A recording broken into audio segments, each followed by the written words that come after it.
we are ready to start with the first paper session. And for the first paper session, we have 4 presenters. We have Grażyna Bijak-Roy, Claudia Wojtowicz. Are you here? Yes. Yes, I'm here. And we have David Akimamida. David, are you here as well? David? Yes, I'm here. And then we have Priscilla Bello. I think I saw. Good morning. And Lamia El Sabah. Lamia, are you here? Yes, yes, I'm here as well. Good morning, everyone. That's great. Then we have all 4 presenters with us. So we start with this session on opportunities for strengthening education post-COVID. With the 4 presenters, we have a bit more than an hour. So that means that I will give you all a maximum of 15 minutes for your presentation, but I will let you know after 12 minutes. So try to make sure that there's time in the end to discuss them before it's all together. And I think it should be possible for you all to share your screen so that you can share your presentation to the audience. Everything is well installed? Yes. Can you see my screen now? Yes. Shall I start? Yes, please, and you can put it in the presentation mode. So then, indeed, Grażyna, well, this virtual floor is yours. Okay, thank you so much. All right, so let me start. Thank you. So good morning, everyone. This presentation is based on our research on engagement strategy for alumni on our 4 real estate programs. So nurturing connections between the university and real estate alumni seems to play a pivotal role for 2 things: for communication within the real estate sector and for alignment of teaching to the emerging industry needs. So in the era of digitalization, when bonds in the society are becoming weaker and weaker, alumni and wider professional networks play an increasingly important role in collaboration between the universities and the industry. So alumni networking opens opportunities to create social capital, reduce inequalities, and improve inclusion, very much desired in the industry. So in 2018, we launched our real estate alumni network in Bristol, and that made us realize that our engagement was really suboptimal and that we needed to do more. So last year, we engaged Claudia Wojtowicz, at that time our student of the MSc Real Estate Management program, a sociologist by background with a solid grasp in social media communication, to collaborate with us on this research. By the way, on these slides, you will see both our students and our alumni very often as speakers at various events. So hopefully that will entertain you a little bit in the morning. So the aim of our study was to establish what should be our UE real estate alumni engagement strategy and to give some recommendations for our next steps. So how did we go about it? Well, we first assessed our competition, then we assessed our own practices, and finally we assessed our communication needs with the alumni. And as a byproduct of that, we created a model for real estate alumni networking. And following on that, we came up with recommendations for how we need to improve our real estate alumni networking practices at UE Bristol. So having found quite little research on alumni networking in real estate or in closely related areas, we agreed that a more detailed investigation was indeed required. So we first conducted some market research during which we compared publicly available data from 4 European and American universities offering mostly RICS accredited programs. We then conducted focus groups in interviews and semi-structured interviews with real estate faculty members and with staff responsible for student well-being and alumni engagement. And then following on that, we surveyed our real estate alumni, and we sent a survey to over 350 alumni, and about 20 of them responded, which wasn't much. But the good news was that most of those who responded actually really wanted to engage with us. So that really led us then to one-to-one interviews with many of them. So what were our market observations? Firstly, we noticed that 9 out of 14 networks were restricted to real estate alumni, while the rest were quite open to literally anyone. The networks were broadly funded by universities, donations, and through revenues from events. And there were only 3 networks which had subscription fees, membership fees. We then looked at the aims and the various activities, and we identified no consistent patterns. So some institutions were doing a lot in many areas. Some were very focused. Some seemed to be very vibrant, and some gave us the impression that they were sort of sleepy, I would say. So So we then drilled further and we explored how these networks are led. And again, we couldn't find any consistent pattern. So some were organizing big events, very serious events.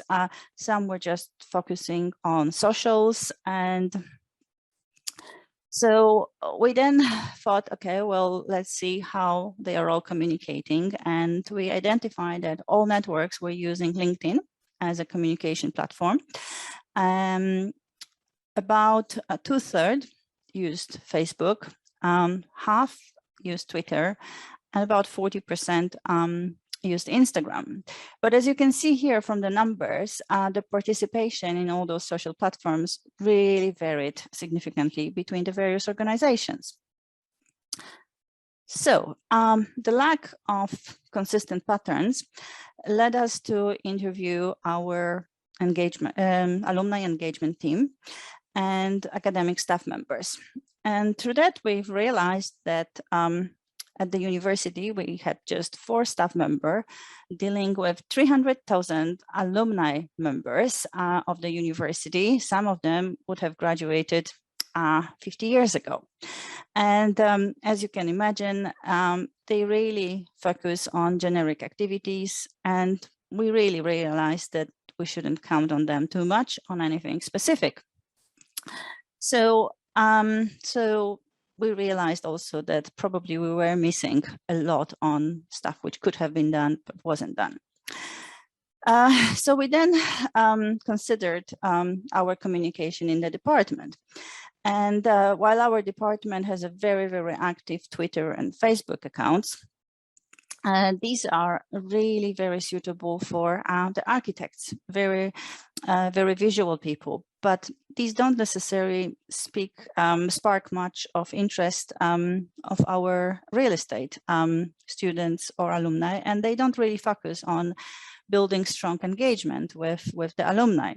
So that to us suggested yet another layer of missed opportunities.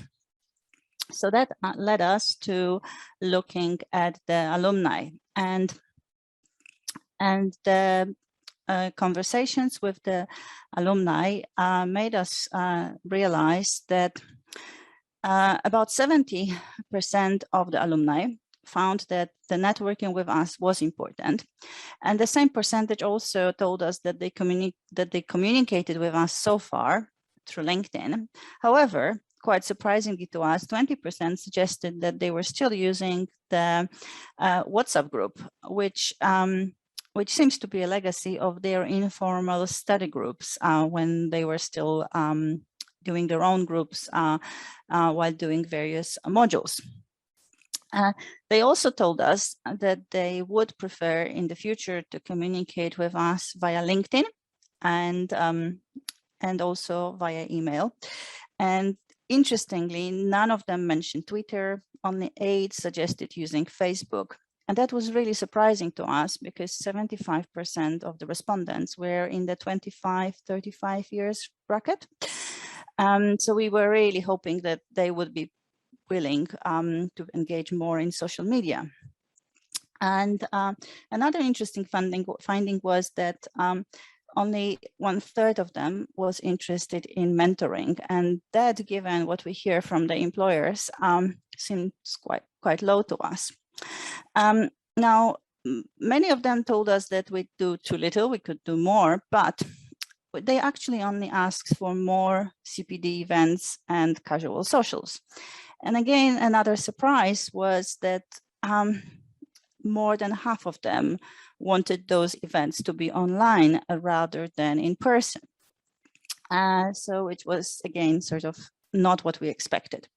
And then finally, they told us that they really didn't want us to impose any membership fees. So with all this in mind,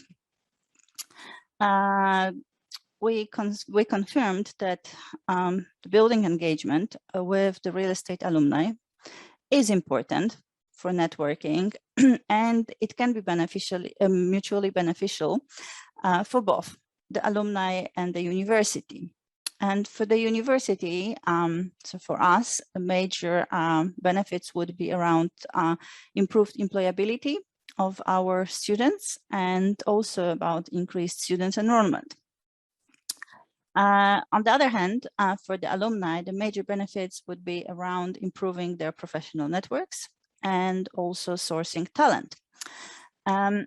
However, the study also revealed that there are certain barriers, and the major barrier for efficient alumni networking is lack of consistent communication strategy, limited resources, and limited funding.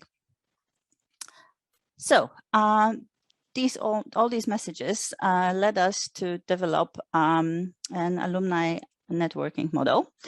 And that model draws on 4 stakeholder groups: the university as the institution, the academic staff, our current students, and ultimately the alumni. And the model suggests 3 layers of engagement. And so the basis here being appropriate funding and resourcing, and then clear communication between all these 4 stakeholder groups. So given that we've observed deficiencies in our current practices, this research allowed us to come up with recommendations about what we should be doing in the future. So we came up with an action plan, and at the moment we are in discussions on how we should set up the management structure.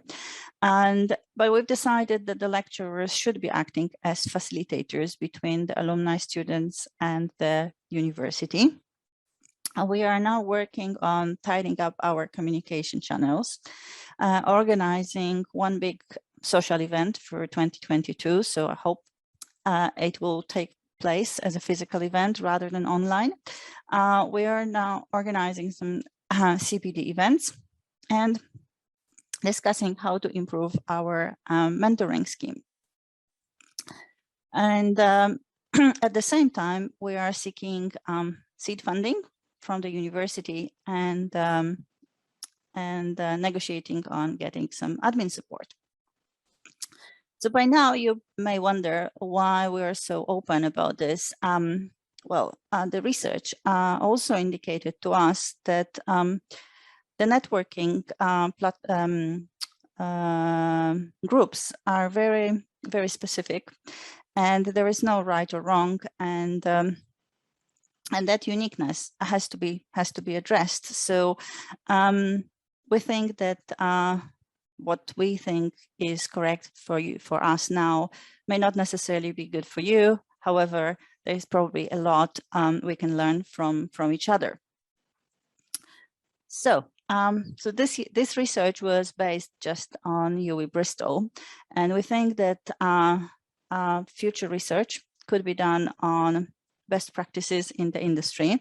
So we could look at more universities in more details. And we also thought that it could be interesting to look at various other methods and to assess how the current practices are matching against the current offering, against what are the alumni preferences. So if any of you would be keen to explore this topic and join us for further investigations, please email me. Thank you so much. And I'm now open for questions. By the way, this last picture, it's actually me and Claudia at one of the very recent events. Thank you.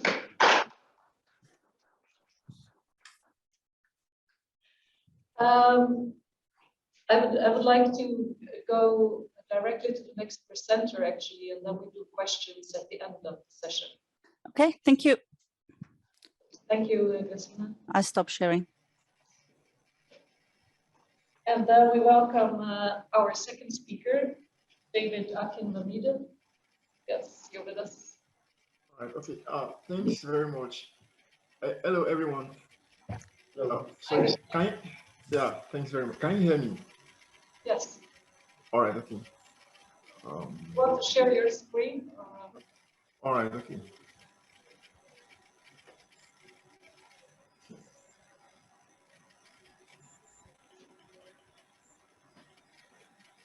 Yes, that's fine. You can see the screen. So we're going to invite topic. All right. Thanks very much. Yeah, sorry, can you see my screen? Yes, it's perfect. All right, thanks very much. Once again, my name is David Akinlamide, and I'm going to be presenting the topic titled Towards a Sustainable PropTech Education, the Digital Intelligence and Smart Pedagogy. Now, introduction. As we all know that the present global pandemic has unveiled the paradigm shifts in the educational sector, that is the shift from the face-to-face traditional learning to the digital platform. And due to this influence of digital transformation, it has resulted to the various learning environment, which is supported with the adoption of digital technology to facilitate the learning processes. And the various learning environments we has various name. We have the remote learning, the e-learning. We also have the hybrid or the blended learning, and also the technology enhanced learning. And due to the influence of various digital technology, or we can also call it the smart technology, it has shaping the educational sector.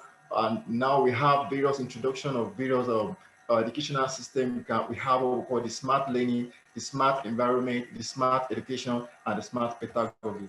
And in smart education, for instance, it enabled the adoption of smart technologies in collaboration with advanced pedagogical approaches for an efficient delivery of remote learning and various smart learning. Talking about smart pedagogy, the technology enhanced learning technology enhanced learning and supports the use of technology and digital solutions to facilitate the learning processes. And when we now talk about the PropTech education, which has to do with the combination of both property knowledge and also the technology, the adoption of digital technologies. One thing I discovered from the various literatures I exploit shows that technology enhanced learning process is required to help educators to provide teaching and learning support to real estate students in higher institutions. And again, in technology enhanced learning processes, it could provide real estate students with the necessary knowledge, skills, and competencies essential to get actively involved in PropTech education, which is the PropTech education is the latest trend in real estate practice. And again, for an effective PropTech education, there's a need for some degree of competencies to achieve effective technology enhanced learning processes that could support the successful integration of PropTech education in a curriculum of real estate higher education. And this will take us to the statements of problem.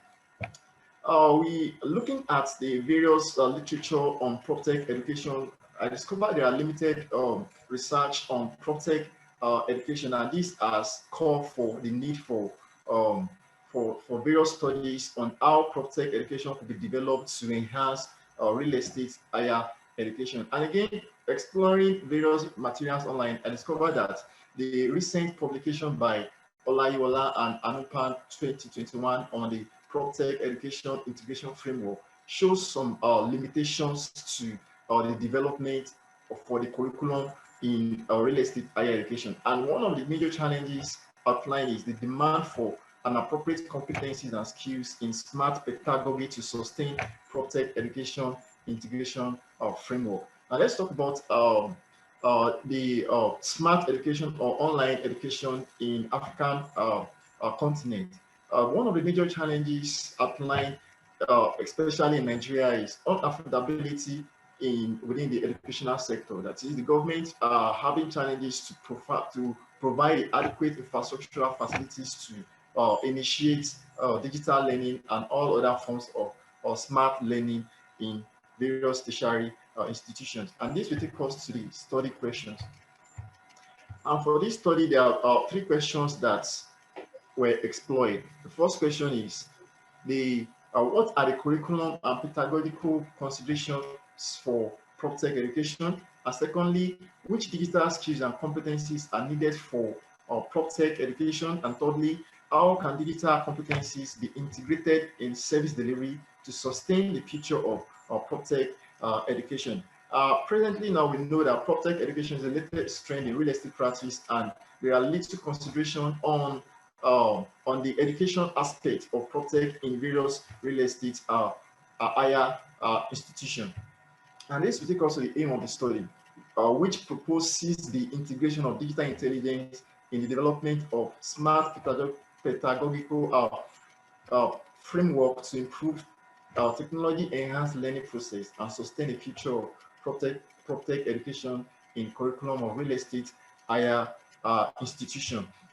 Now, to achieve this, there are various objectives that were considered. The first one is what are the overview of curriculum and pedagogical considerations for PropTech education, and also the concept of digital intelligence, which is new in the in service delivery and service quality, and thirdly, the integration of digital intelligence in service delivery to sustain the future of PropTech education and the curriculum of real estate higher education. And this will take us to the first objective, which is the curriculum, the overview of curriculum and pedagogical considerations for PropTech education. Various studies have suggested that knowledge and basic skills are foundation stones of curriculum development. And in view of this, curriculum development necessitates designing programs of study, which talk about the study plans, the teaching strategies, approaches, techniques, resources, allocation, specific lessons, assessment, and faculty development. And also, from various studies, it was recommended that higher education should respond to changing environment, that is, changing from the traditional form to the digital form, and through positive learner-centered and competency-based curriculum in order to produce graduates with adequate knowledge, skills, and adaptability. That is, when there is changes in environment from traditional form to digital form, developing the appropriate pedagogy in the curriculum of real estate higher education will help to enhance graduates' skills, knowledge, and employability skills to effectively deliver services needed in real estate practice. And again, according to the study of Khan and Lord 2015, highlighted the importance of social interaction between the teacher and the students through a diverse range of teaching and learning methods. That is, pedagogy is not only limited to the teaching method or technique, it also includes the learning processes involved. And in view of this, the study of Olayiwola and Anupa 2021 gave various classification of pedagogical approaches. Number one, we have a dispersal approach, we have a consecrated approach, and we also have the hybrid approach. Now, let's take a look at each of the approaches developed by their study. Looking at the dispersal approach, just to emphasize on the needs for innovation and technology integration into various modules.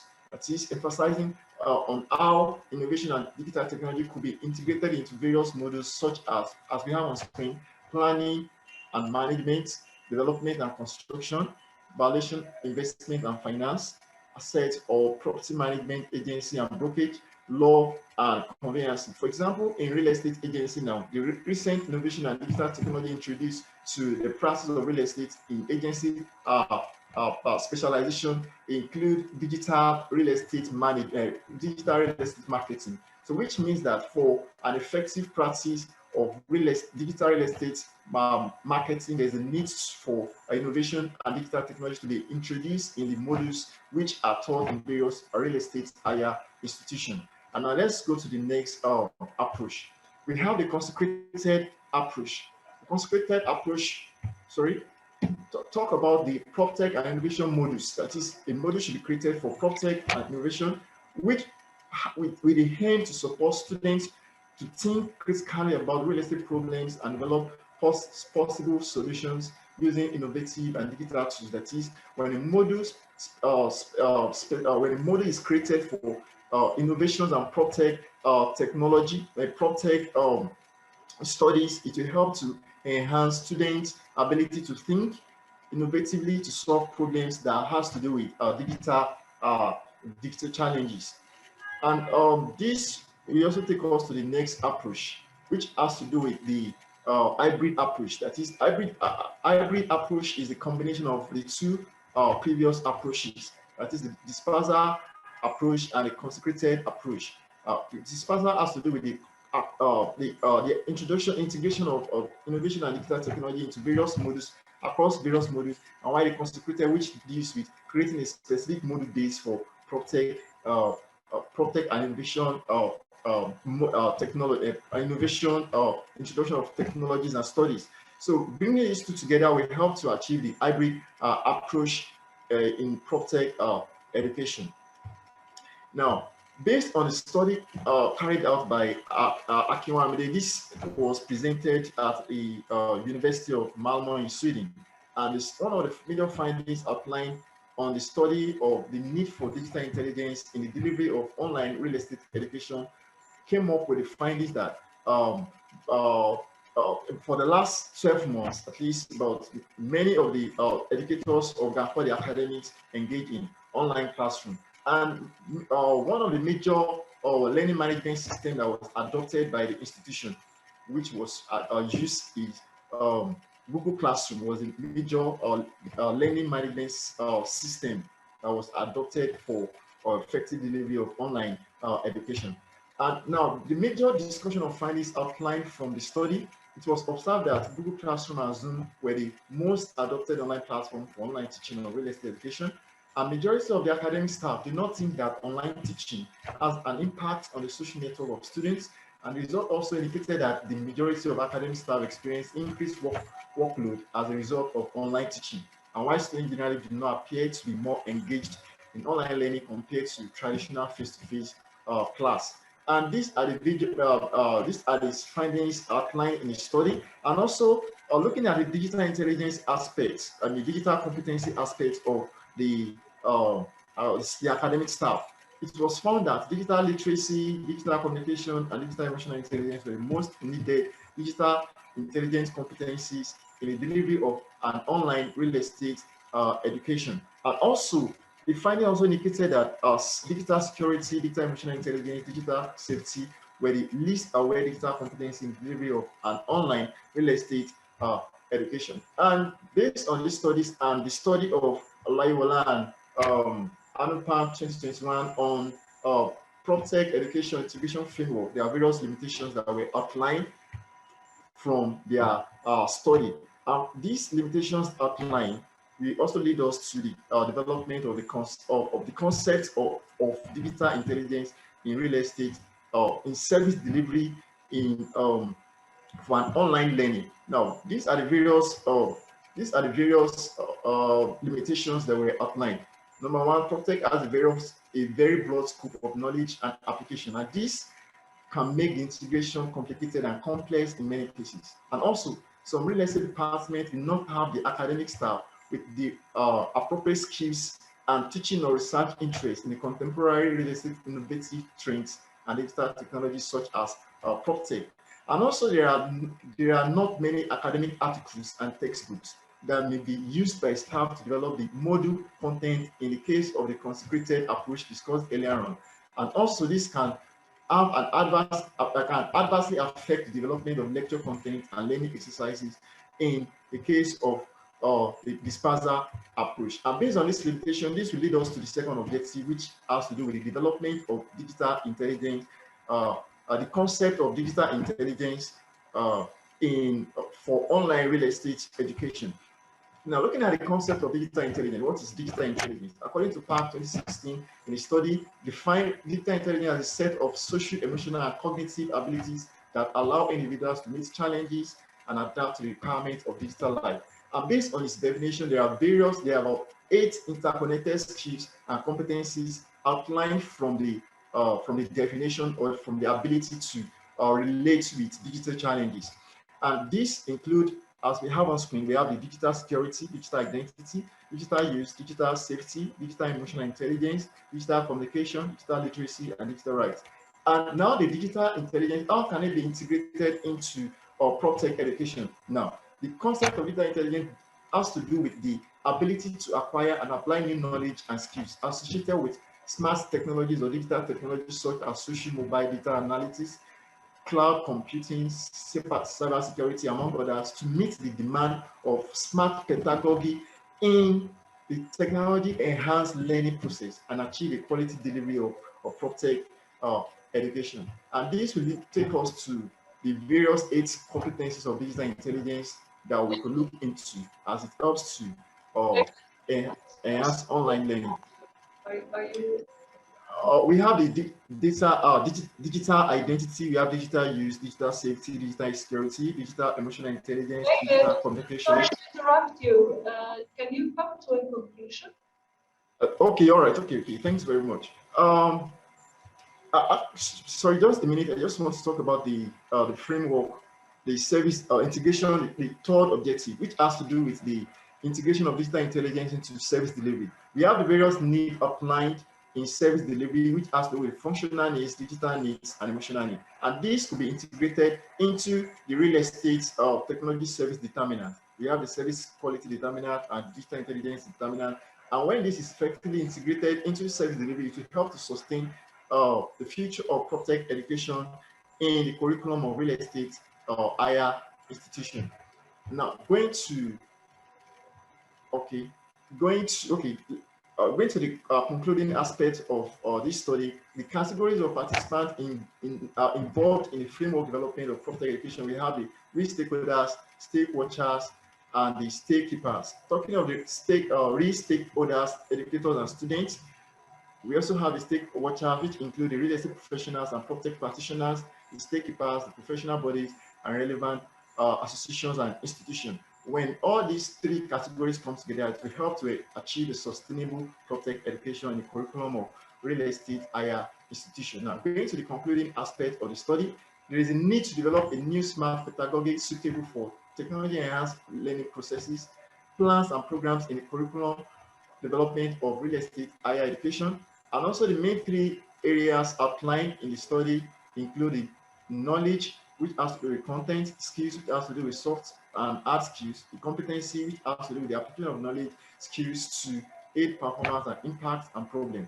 And also we have the integration of digital intelligence in service quality framework, which will help to achieve service satisfaction in the delivery of PropTech education. Now, going to the recommendation, we have the various participants which have a crucial role to play in PropTech education. The government, number one, have a role to play in providing adequate infrastructures and a smart environment to make smart learning or PropTech education affordable in tertiary institutions, and also the role of tertiary institutions is required to review the academic curriculum and develop a smart pedagogy approach for the teaching of PropTech education in real estate higher institutions. And also, the integration of digital intelligence in smart pedagogy will enhance educators' pedagogical competence to predict the outcomes, which has to do with translating basic knowledge of real estate to innovative PropTech in the technology-enhanced learning processes.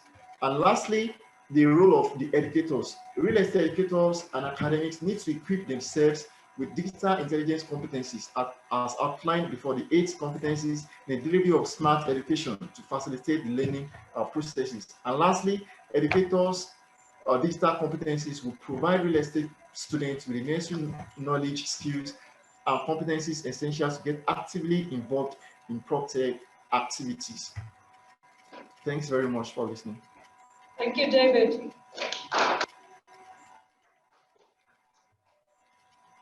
And like with the last speaker, we'll save the questions for the end. Okay.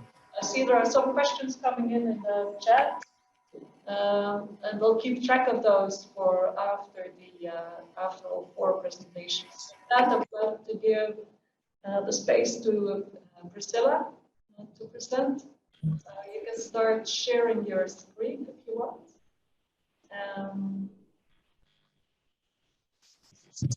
And like with David, if you go much above the time, I will let you, I will just break into your presentation. Good morning, everybody. Good morning. My name is Priscilla Bello, and I'm from Nigeria, by the way, and I'll be speaking on the preparedness of real estate education practitioners in the COVID-19 and post-COVID-19 era. Sorry. So, firstly, speaking on Nigeria, it's well known that Nigeria is a country located on the western coast of Africa, and there are 170 universities in Nigeria. That's a lot of universities. And as of 2021, we have 79 private universities, 43 federal universities, and 48 state universities. And we also have 17 federal polytechnics and 26 state-owned polytechnics. This shows us that in Nigeria as a whole, we have so many higher institutions, and this might be one of the reasons why we are having so many challenges in managing our education sector. Now, education is the bedrock for every society. It is a tool for excellence. In fact, education is a pathway through which every child has to walk through in order to acquire skills and knowledge that will be passed from generation to generation. Education is very important, and we cannot underestimate the importance of education. And that is why, as a whole, we have to make sure that we do the needful to make sure that the education sector is prepared for the future. Now, Nigeria, coronavirus is not like the first outbreak we've had in Nigeria. We've had Lassa fever, we've had monkeypox, we've had bird flu, we've had Ebola disease, but none of these diseases have crippled our education system like the coronavirus. And this is pretty much how it has been in other countries too. It has affected the whole world in a way that no one could have ever imagined. Now, in response to the widespread of the pandemic, many countries had to do something in order to stop the outbreak of the pandemic.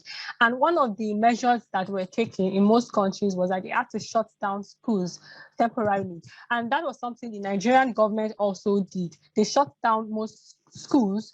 I'm talking about both primary, secondary, and higher institutions in order to curtail the widespread of the pandemic. Actually, this measure is quite, it's a very, very excellent measure that was adopted by the government.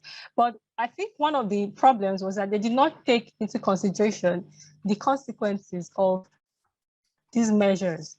And it was very easy for other countries, I'm talking about developed countries, to be able to adopt this transition smoothly because the blended learning or remote learning is not something that has been new to them.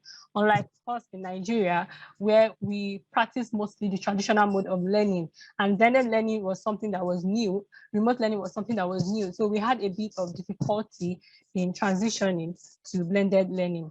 More so that we did not have an adequate blended learning environment that was an adequate blended learning environment that had been constructed prior to the pandemic. So it was quite difficult for us within a short period of time to develop this blended learning environment.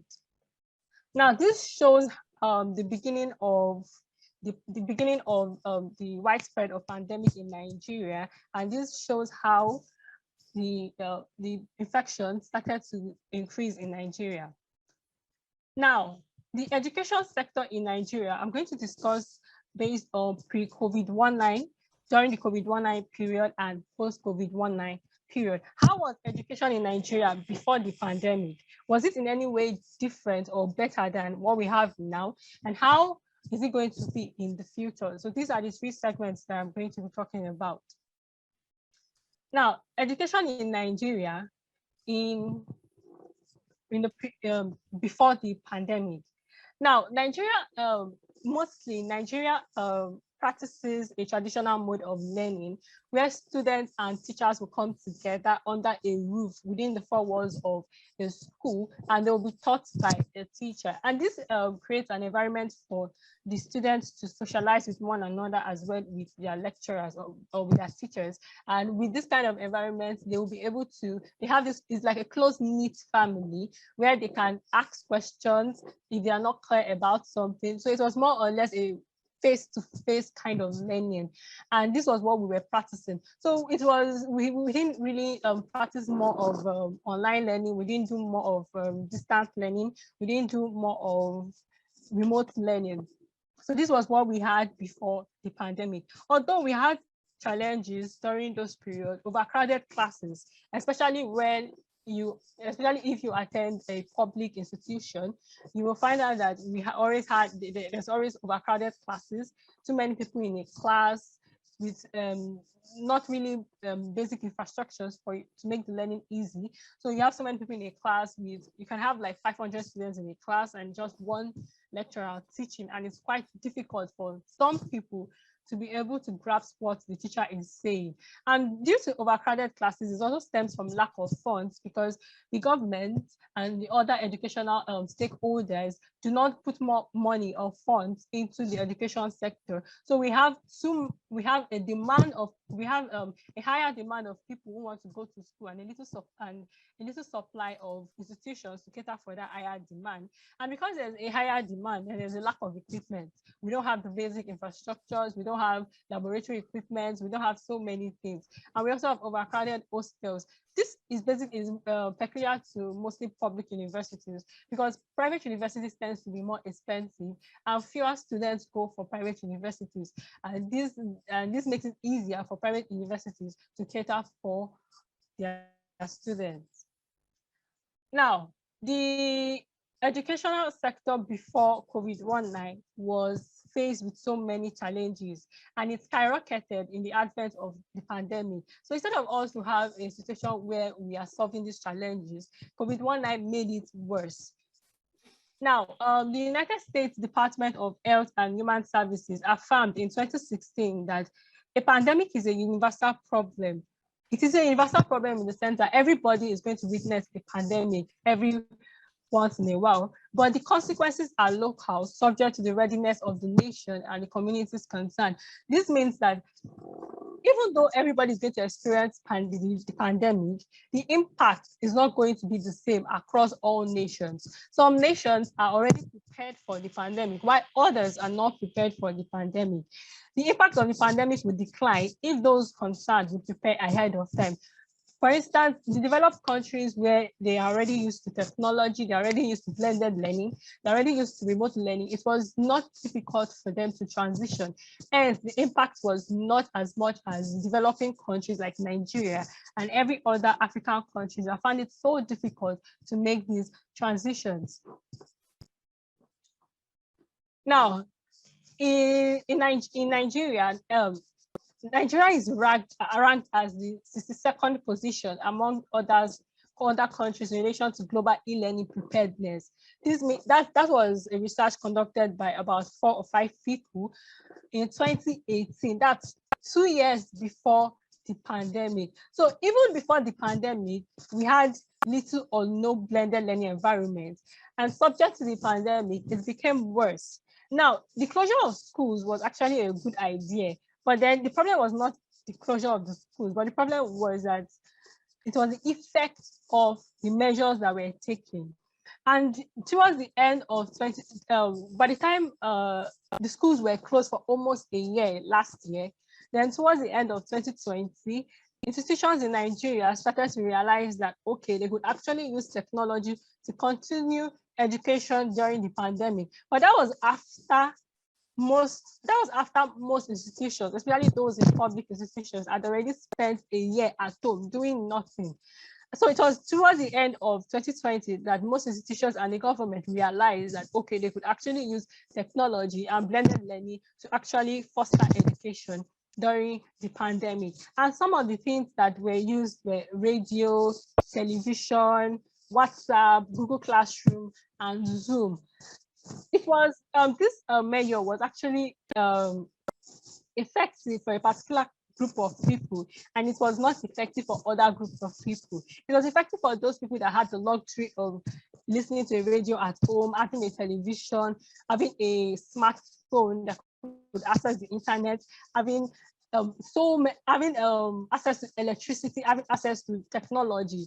But it was quite difficult for those, on the other hand, in rural areas or those from poor families that had little or none of these things. Some people rarely saw electricity in a day, and you can imagine when you have a class and you don't have light to have access to your learning tools. You can imagine the kind of frustration and physical and mental to have on students. Now, the challenges was that it was very difficult to actually shift from physical teaching to online teaching. It was very, very difficult because even most of these lecturers in higher institutions, even in secondary schools, are still not ICT compliant because they've never been exposed to any type of training.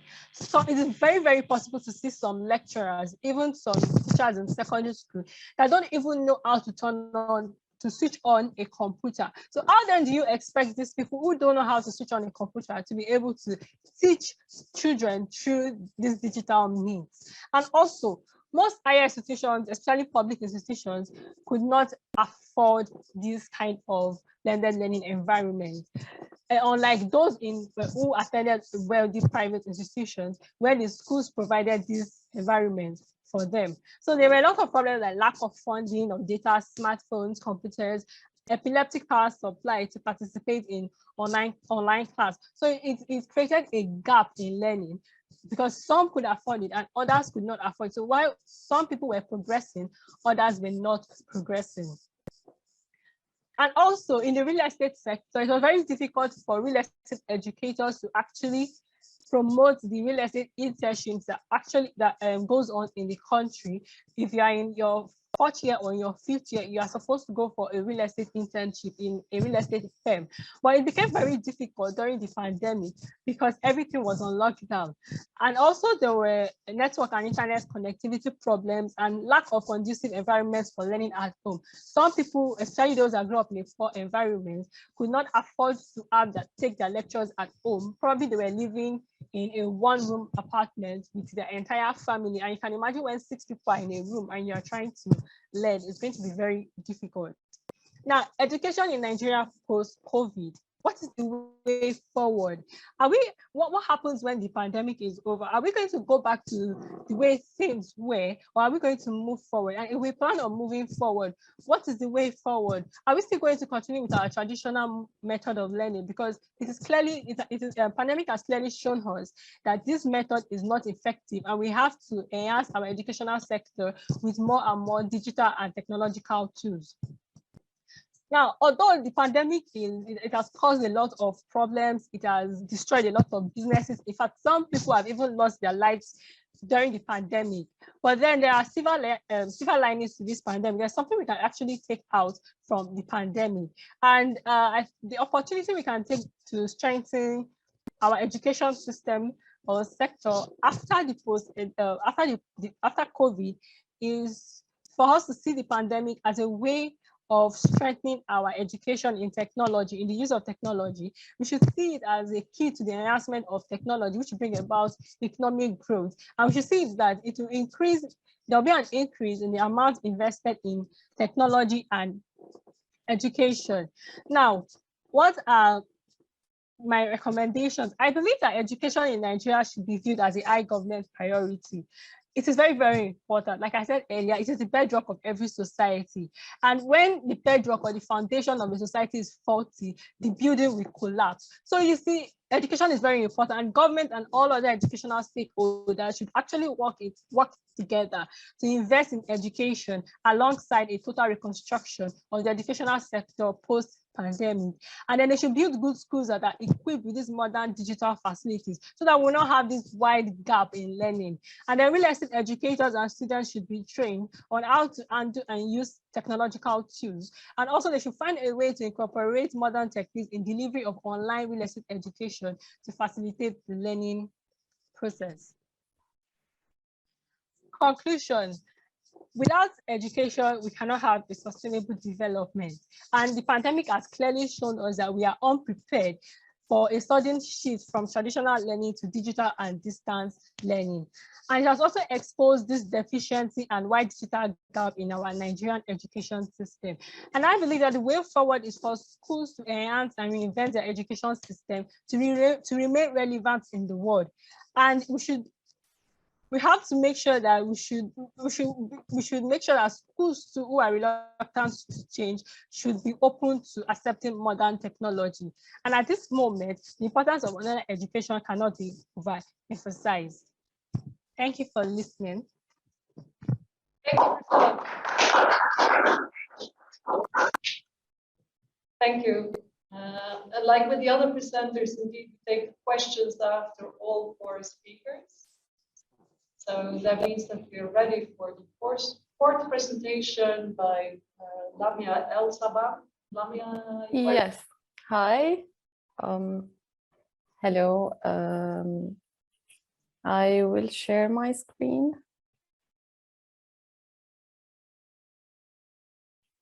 Okay.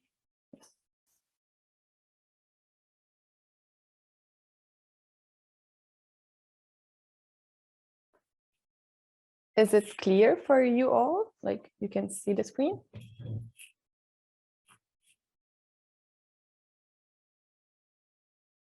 Hey, hello. You hear me? Okay. Yes. It's yours. Then I'll start. I'm Lamia El Sabah, and good morning, everyone, and I hope you are all doing great. I will present for you some new ways to rethink and reimagine the real estate education. I will start by a brief introduction, and then we'll introduce the role of the artificial intelligence on the real estate education, as well as the architectural role. I will discuss with you some challenges that it faces, and then I would like to end with a comparison between the on-campus and the e-learning. Starting with the pandemic, there is a dramatic change happened in the way of the education, shifting from face-to-face to online learning, because the real estate education started to respond in many different ways and methods to this pandemic. And this actually created some challenges and a lot of questions that need to be answered, like how the students can be engaged all together to work in teams, or what are the suitable and better techniques for learning for this education of the real estate, and how they can be productive. The fears of introducing the artificial intelligence in the real estate created a lot of challenges. And one of them is the assessment, like how to evaluate the students virtually. It's a really big challenge. And also to mix and include different disciplines and different backgrounds in one course. Like there are a lot of students from different disciplines, from business, from architecture, from urban, or from economics. And all of them only in one class is a really big challenge to do it virtually, as well as transmitting knowledge, of course, through videos or online is a big challenge. And here comes the role of technology, where there are a lot of online platforms that help in the communication between the students and the teachers and all of the teams all together. And it also can create online group interactive lessons. And based on a study done by the World Economic Forum in 2020, it is proved that the online learning or the e-learning can save time up to 40 to 60%, which is way better.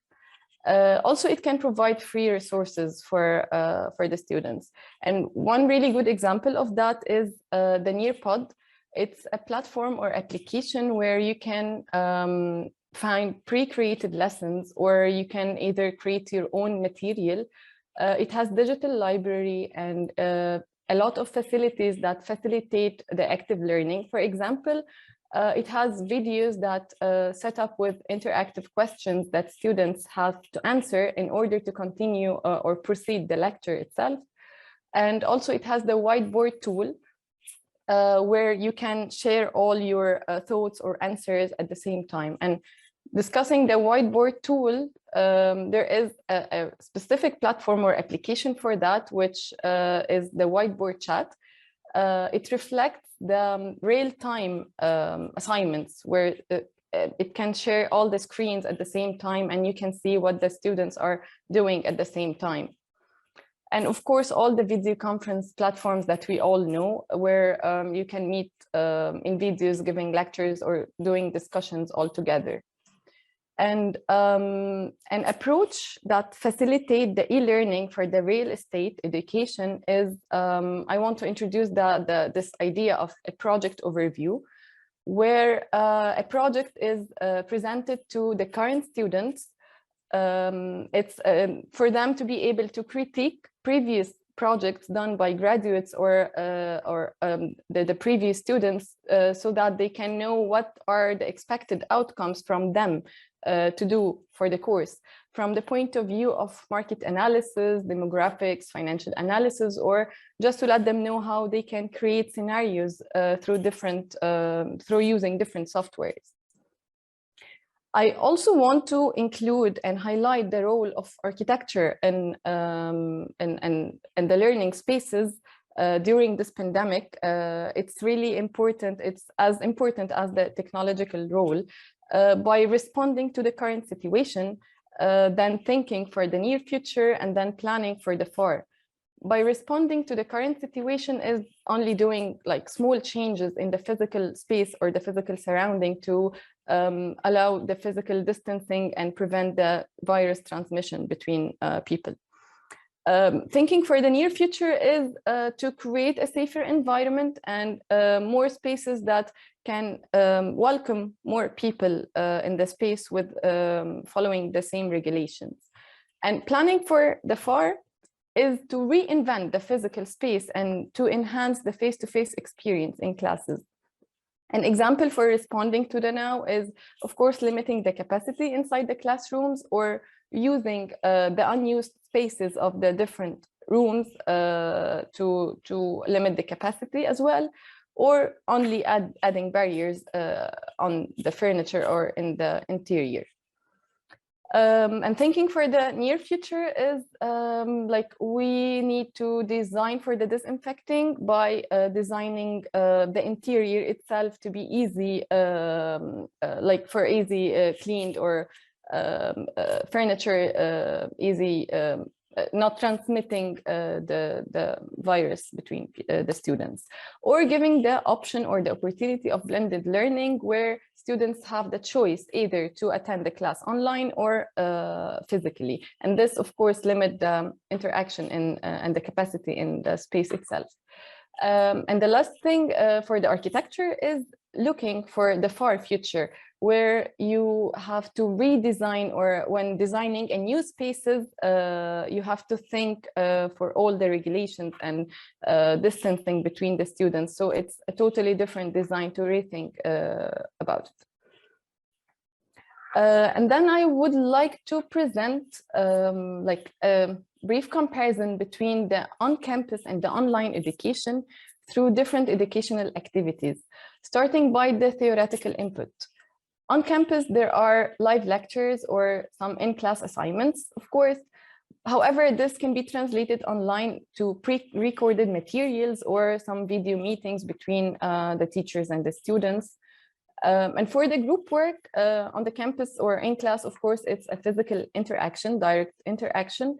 However, online, it can be virtual meetings between the group members. And actually, I believe this can save more time and more, it can be more effective, because in class, like the groups can socialize together or interact together. So they waste somehow time, but virtually or online, they can create a room for themselves where they do a conference meeting to think together, so they are more focused.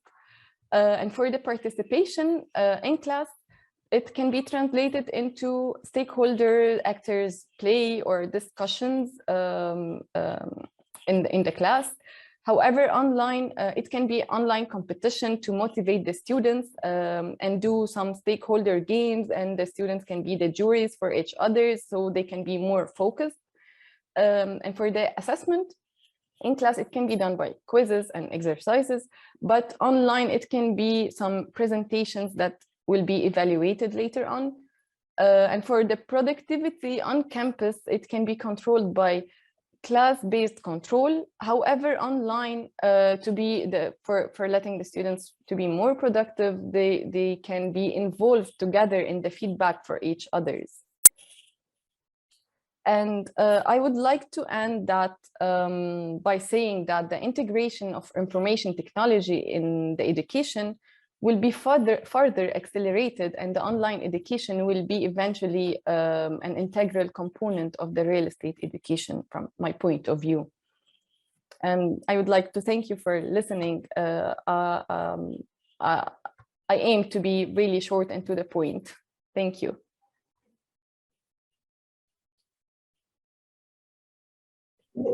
Thank you. Thank you. Yes, it was nice and short to the point. So we this means that we have quite some time for questions and discussion. And I would like to start, before giving the word to all participants, with one question to all four presenters.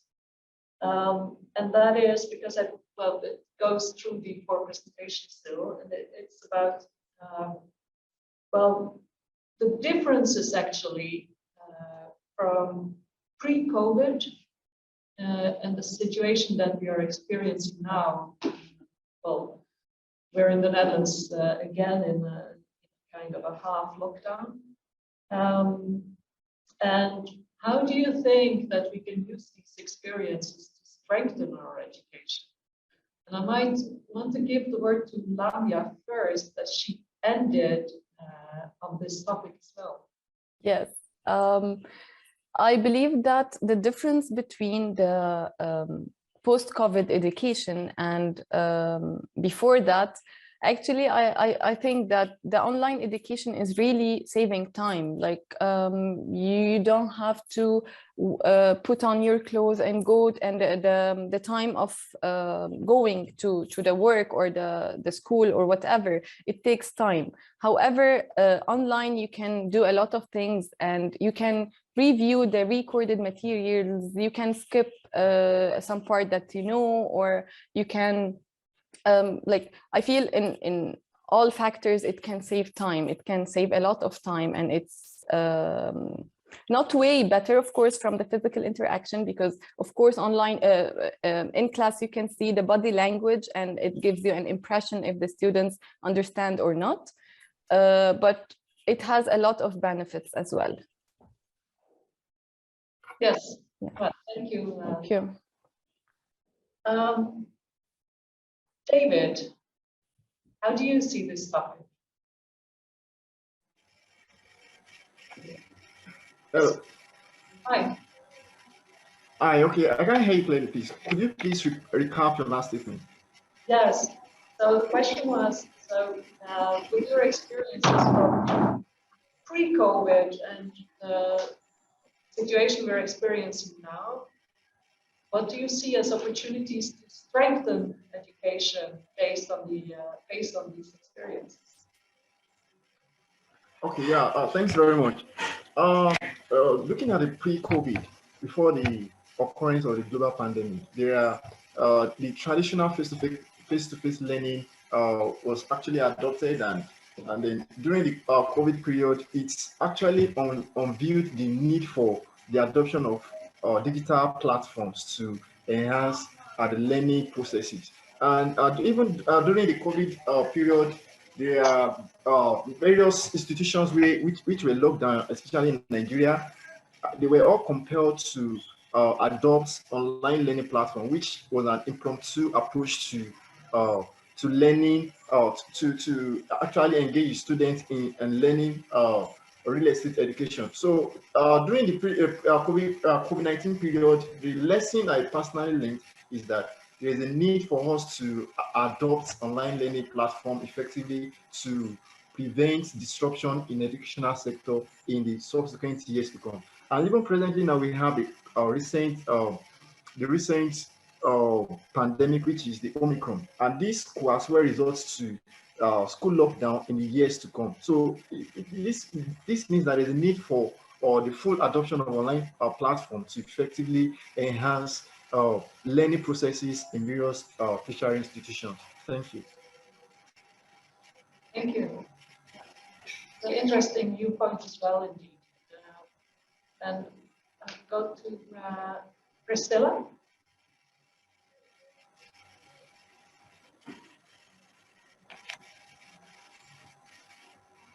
Priscilla, are you with us?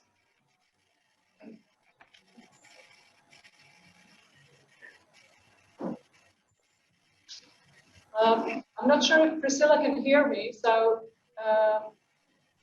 if she's not there, then I go to Gracina. Okay, so I think pre-COVID, our alumni were where they physically were, and so we had some alumni in the region. So let's say within 1 hour driving distance from the university, so in Bristol Southwest, and obviously with those we were always very engaged, and we had a lot of encounters, events, etc. So but I guess the challenge was that our alumni, let's say in other parts of the UK or outside of the UK, they really were not benefiting much from whatever we're doing because everything was done locally. With the London ones was a bit better because myself and my other colleagues who were frequently in London, we would have engaged more informally with at least our London alumni. But everything was physical. Now with, I guess, more acceptance for online communication, the distance has reduced. So what we have, for example, observed is that many of our alumni are now much more keen to engage with us if they are located far away from us. And they are open for example, to come as guest speakers, guest lecturers for some events, or simply to even have deeper conversations on potential research, on engagement with the industry, or to give students talks about potential employment opportunities which are going beyond the usual employment talks. So I think from my perspective, I mean, there is a benefit from this change because it's really reduced the distance.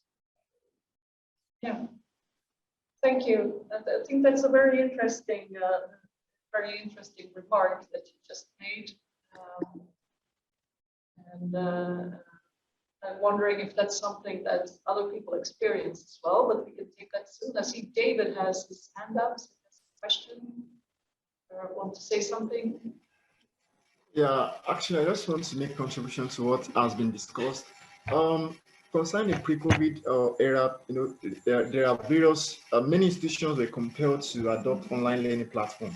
And due to this, the adoption of online learning platform, this necessitates for the integration of or the review of the curriculum, academic curriculum for tertiary institutions to accommodate smart pedagogy or the learning platforms to enhance the teaching in various institutions. And again, for the teaching for the smart pedagogy to be effective, there is a need for adequate orientation of staffs because many of the staff do not have the competency, the skills, and the intelligence to relate to the student effectively. During the COVID period, actually my institution were all compelled to use online learning platform. That's the learning management system, which is the Google Classroom, to engage our student, which was not so effective in relating with the student effectively because many of the students which are from the rural area do not have enough facilities to engage online, no laptops, among all other challenges. And these require that various institutions should adequately orientate their staffs in equipping them with the adequate skills and competencies to relate well in the online classroom because either we like it or not, the online learning platform has become one of the prerequisites for an effective teaching. Because during this during the COVID-19 period, many schools are on lockdown. Even presently now, there's the outbreak of the Omicron present pandemic, and this will also result to various institution lockdown, and they'll be compelled to use online learning platforms to engage their students in teaching. So it's highly important we develop a smart pedagogy approach to learning and also orientate staff on the adoption of necessary or appropriate skills and competencies. Thanks very much. Yeah, it will be interesting to see how you deal with this in the future, and if it really leads to better technology as well rolled out that can make it possible for students to follow lectures online. Gracina. Yes, I just wanted to add on this. So so last year, I was presenting with Helga, our learning technologist, and there was a very interesting observation she made when we were having broader discussions about how we as a university change in our approach. And so as a university, we were equipped with the tools to teach online, which we were only using on the particular programs which had the distance learning version. And that was for like the last 8 years or so. And because we had the technologies, we encouraged other staff teaching on other programs to learn those tools. And basically, what we observed was that most of the lecturers who were not teaching, they sort of didn't see any need, so they wouldn't have acquired the skills how to proficiently use those tools. Or they would have relied on someone else to set up everything for them, and then they just jump in, speak, and disappear.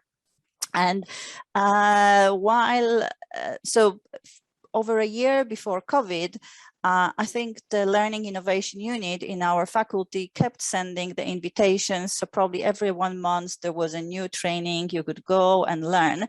And there was a very low uptake because people didn't see the need. And then basically within the week, when we announced that we would be moving online, like 98–99% of all staff has been trained. So her reaction was, well, fantastic. COVID has triggered full training of everyone. So now everyone is up to speed. No one is asking about differences between, version 1, 2, 3, because now everyone has learned what is the state of the art. So in a sense, this was a very good trigger to really make sure that everyone changed slightly, I would say, the approach, and under pressure really learned something which was very basic and easy to use. And so I think it was a lost opportunity for many people who haven't used it in the past. Yeah, thank you. I think this is also a very interesting note to take with us, and maybe something that other people recognize from their universities as well. I don't see anyone who wants to react to this one directly.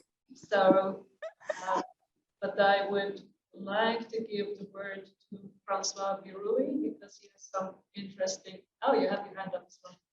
Some interesting comment in the chat as well, and maybe you also want to react to this one. I take it that you can hear me? Yes. Yeah, good. Thank you very much. Great discussion so far. But just on the last point, which has interested us also at the University of Cape Town, is that we're starting to see the problem that students are facing a greater spectrum of pedagogies. So as the last point was made, some people have moved to online, some people have done it less.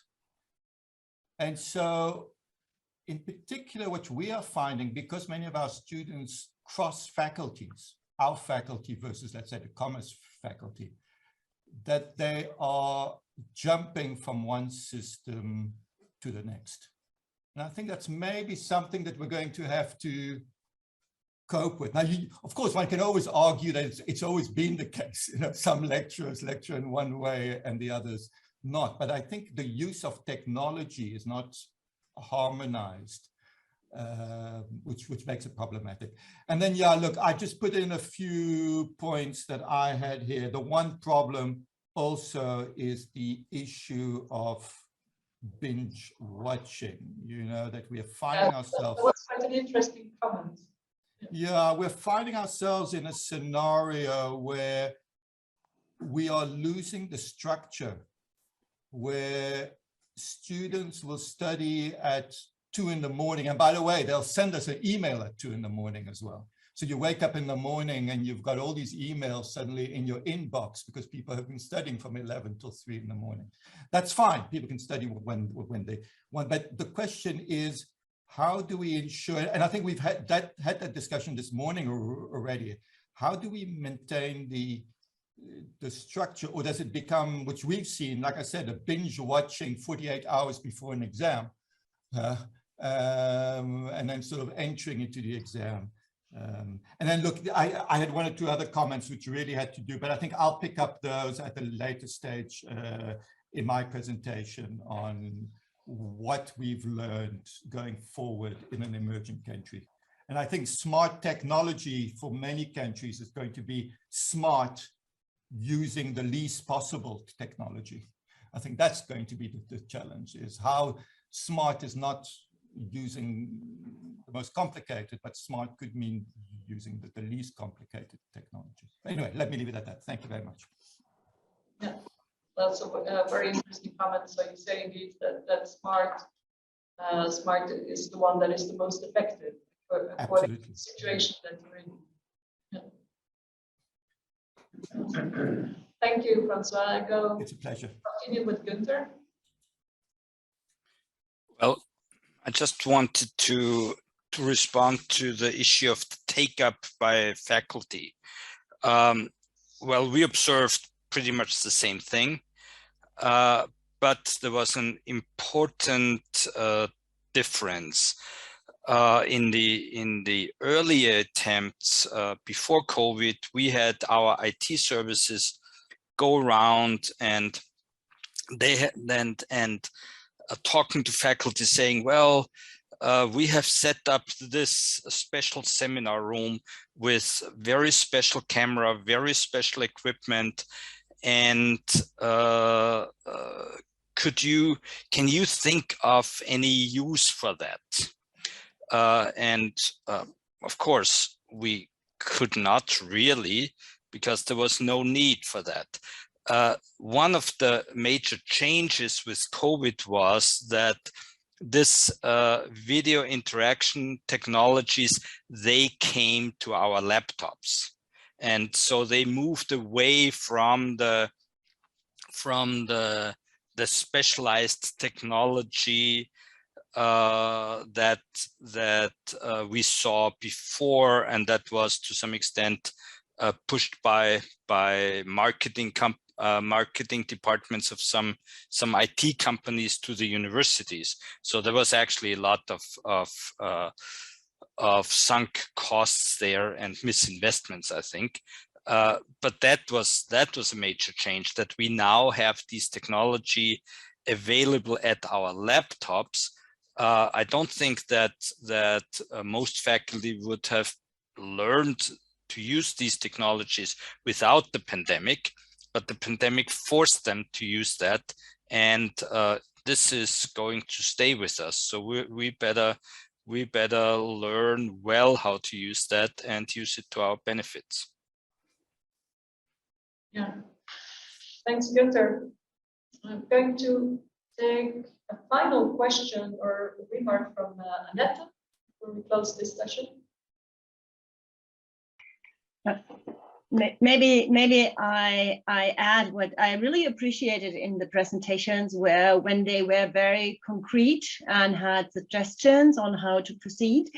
And I think we need to talk more about these concretized suggestions, what we can do. And what I found is it's not only faculty who needs to learn, it's of course also like the new starting students. And I will probably make some suggestions or proposals over the day regarding hybrid learning. But what I experienced this semester, contrary to last winter, when I had to overtake like first semesters in a purely online course, this year I intentionally had used the time when we were in presence to educate them and to get them known to each other. And for the first two lectures of the semester, and so we started in the classroom, everybody bringing whatever device they had, and we went into Zoom and how to work with that they get access and use this time with each other. And I was really surprised on how the students help each other to get acquainted to that. And I imagine that could be the same with the faculty, help each other to set something up. And then we had, after the first two lectures, we switched to a hybrid mode that I can explain later, but which was that the students choose whether they come to the university or whether they stay at home and have an online. Of course, this puts some pressure on the faculty, but in fact, it turns out to be less difficult than I thought in the beginning. It works quite well. And now last week, we switched to online preferred, let's say that, and only having very small groups that are allowed to come to the university. And most of the colleagues, that was interesting, switched to online only. So they did not take the opportunity to go in hybrid. Which I think they have become acquainted to the online version, but are fearing the hybrid or presence version with something. So we are in a constant learning process, and I think it's very important to exchange the experiences and the lessons we are learning to facilitate in this movement and be as concrete, as specific as possible with the difficulties and the solutions we are facing. And I hope within this conference we are getting more opportunity to go into these more concrete solutions. Yes. Well, thank you very much, Annette. I would like to close this this session now, but I think we got quite some interesting input already this morning from 4 presenters. So thank you very much for that. And I wrote down some questions that I think we still take with us and that we can that we will probably come back to in later presentations as well.